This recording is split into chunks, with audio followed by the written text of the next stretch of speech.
what we're doing here is getting the right measurements. You cannot just be punching holes around. So the first thing is to measure the distance from the beginning of the ridge to the first drip line, and that will be 9 inches, right? 9 inches from here to here. And that's where we'll punch our first hole.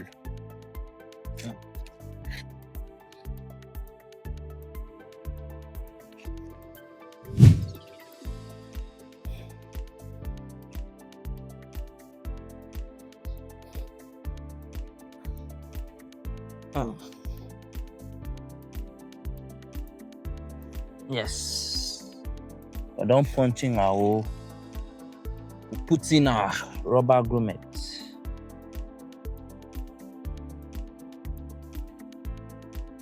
We're done with that one, so force up now.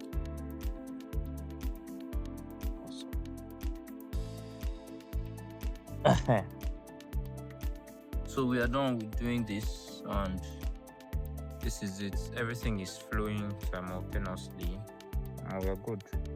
The next thing is to put the drip tips, then we are done with this field.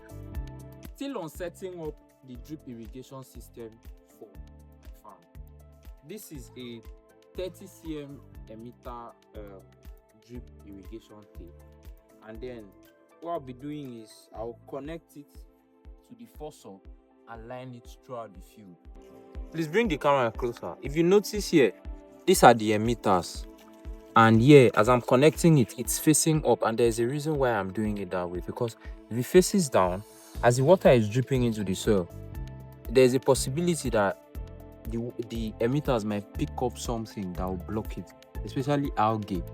If fertilizers keep dropping from the emitters and the emitters comes in contact with the soil and there is sunlight, it will possibly pick up algae. That's why we are making sure that the emitter faces up. That you install your drip tape.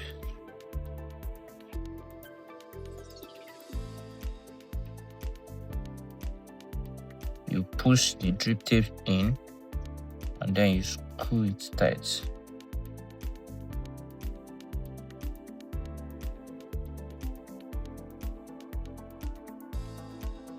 Screw it tight.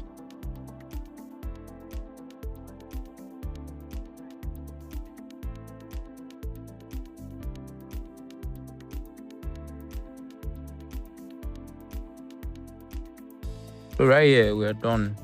You can see everything is flowing very well. The flow rate is very good. Yeah, we had a leakage, so we had to fix it. This is called a joiner or whatever it is. So if you have a leakage in your drip tape, in your drip line, you don't have to get rid of the drip tape. All you have to do is cut the drip tape and then fix in both ends of the drip tape into this joiner and you're good.